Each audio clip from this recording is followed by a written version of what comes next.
Welcome to Kidmissing TV. I am your host, Angelina Wilson. About the video that I did yesterday, the update. I could not find my video on the case. That's why it wasn't in the end cards. I did not forget.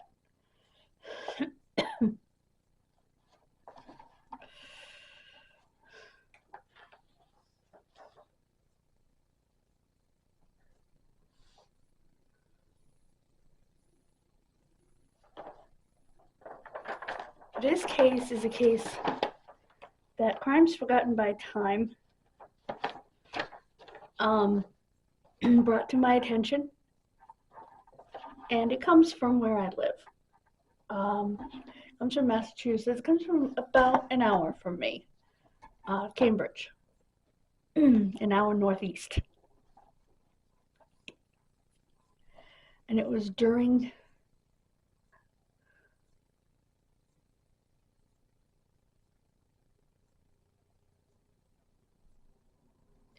the blizzard of '78, which of course hampered the investigation.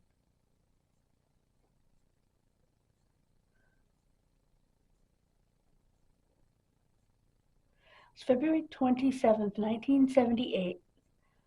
The 23-year-old left a bar where she was hanging out with friends, and minutes later, she was brutally stabbed and left bleeding to death on the nearby street where she lived.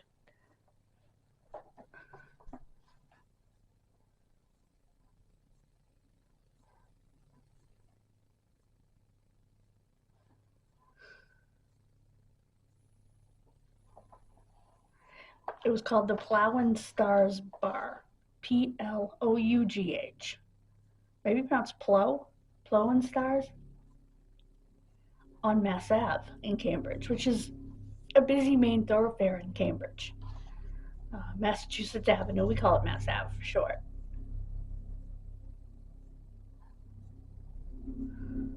She lived at 57 Ellery Street.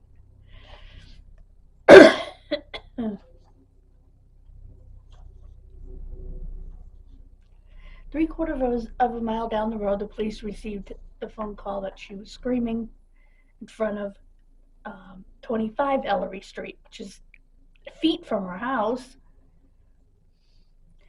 The responding officers were Tom Casey and Scotty Stowers.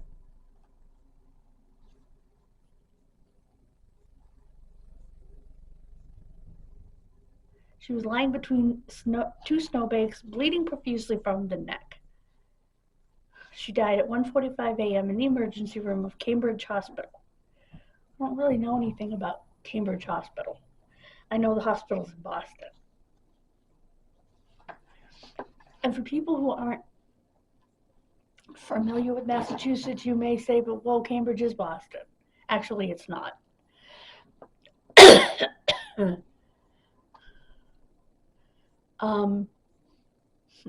Cambridge is quieter than Boston, first of all. Excuse me, in my experience. But Cambridge and Boston, to go to Cambridge and Boston, it's almost like, at least in one spot where I've been, there's like a fork. You go this way, you're in Boston, this way, you're in Cambridge. Very easy to end up in the wrong city. And they're both separate cities, but they're cities that sort of reside together because they're neighbors and stuff. But they are two separate, distinct cities. And very easy, like I said, to end up in one instead of the other. We've done it. But Cambridge is a much quieter city, much less busy and congested than Boston, from what I've seen personally. Now, if you live there, you can tell me different, but that's what it seemed to me having been there. It's kind of neat having been to the places where my case takes place, because I haven't been to too many of them.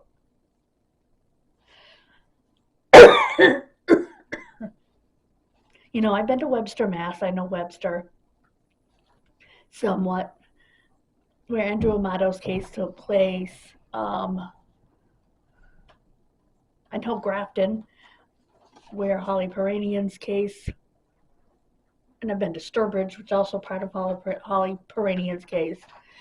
So it's easier when you kind of know the area a little bit. I don't really know Cambridge, but I've been to Cambridge, which is more than I can say for probably at least 97% of the cases I cover. So,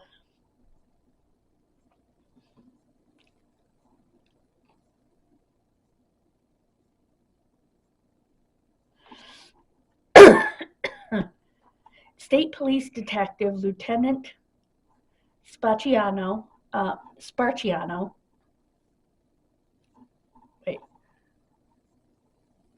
Sparticino, Sparticino, said, quote,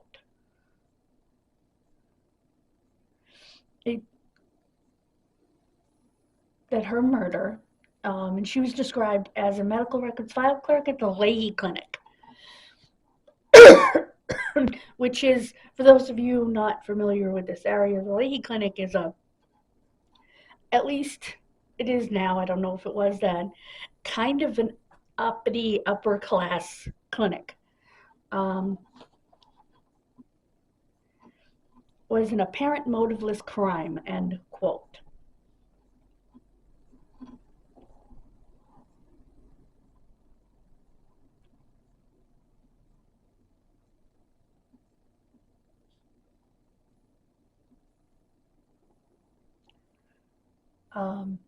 An autopsy showed the cause of death was a massive hemorrhage, resulting from several stab wounds, including one in the heart area.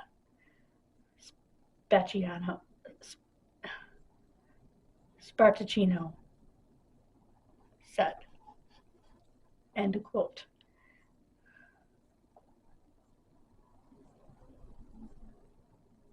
She was stabbed 4 times in the neck, back, and chest with a large hunting knife. Is what the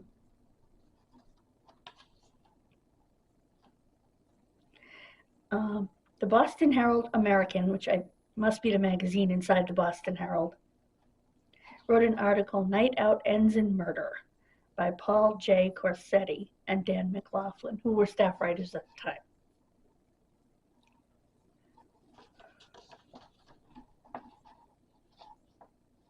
Her murder is still a mystery all these years later. It's been,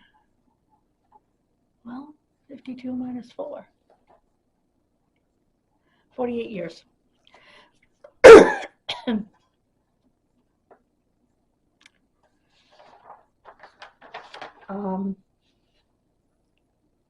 Her parents and her brother Bruce have all passed away without knowing what happened to her.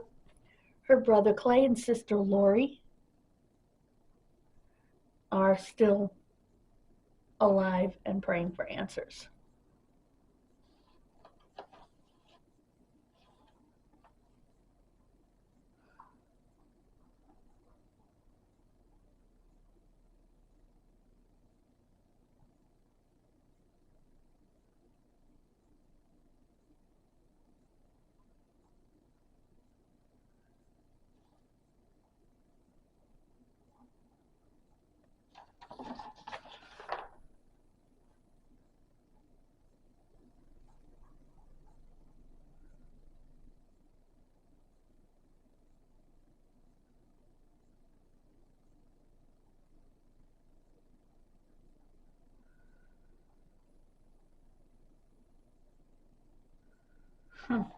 Wait a minute.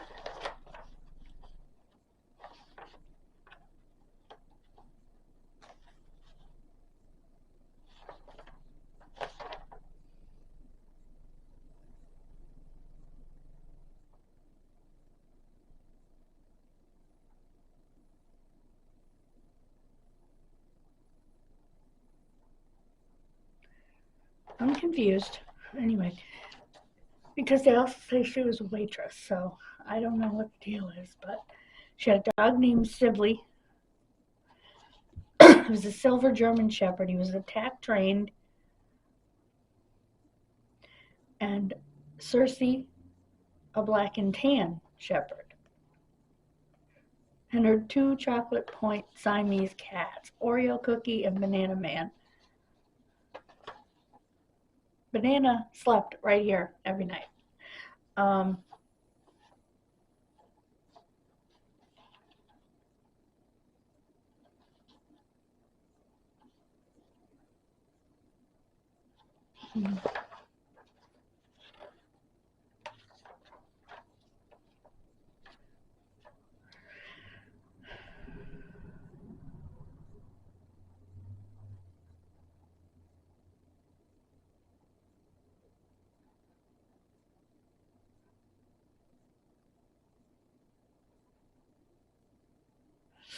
She had just broken up with her boyfriend.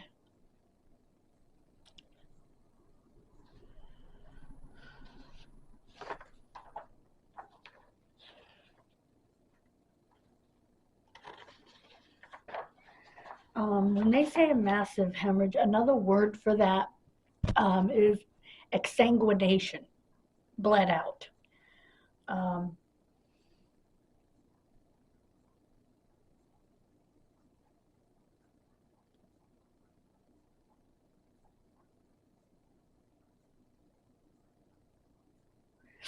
Now, they believe this could be a serial offender because 2 other victims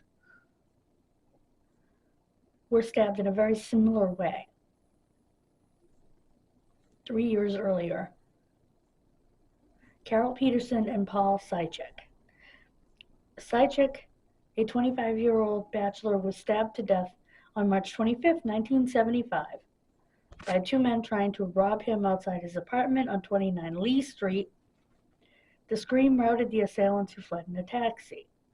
1 week later, Carol Peterson, a 48-year-old assistant to a Harvard Business School dean, was murdered in the vestibule of her apartment house at 13A Ware Street. She was stabbed repeatedly and robbed. But robbery does not seem to be the motive in the case that we're discussing here.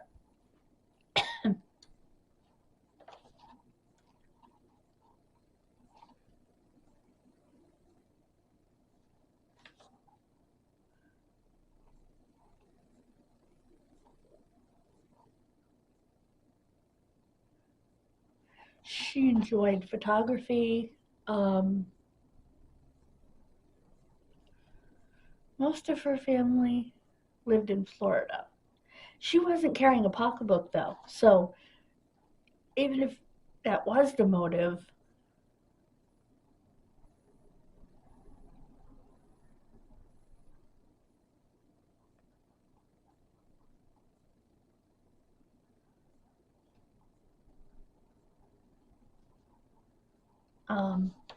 if you have any information in the case, please contact Shamshack Investigative Services. T. Shamshack, SHAMSHAK @AOL.com, 1-800-422-0944. There's also a police number here somewhere. I like it when I have it all nice and even, you know?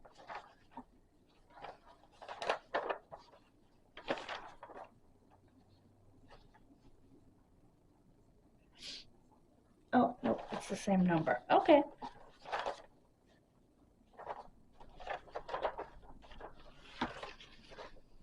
So I guess he's an investigator for the sheriff's department now. So I guess that's.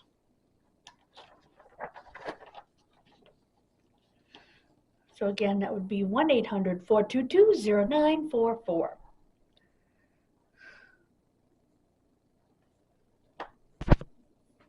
Thank you so much for joining me. God bless you. Have a wonderful rest of your day. I will see you on Wednesday. Then Friday will be the last case of the month, and I will take the last week off and do the and write May.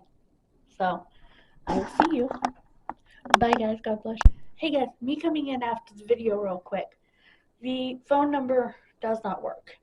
It's not the right number. However, there is juliecampbellmurder.com. That's juliecampbellmurder.com. And I will leave a link to that in the description. So if you have any information, you can get a hold of the appropriate authorities that way.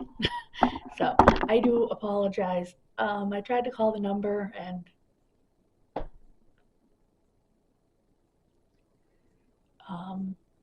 because I wanted to get him on my podcast and the number was incorrect. So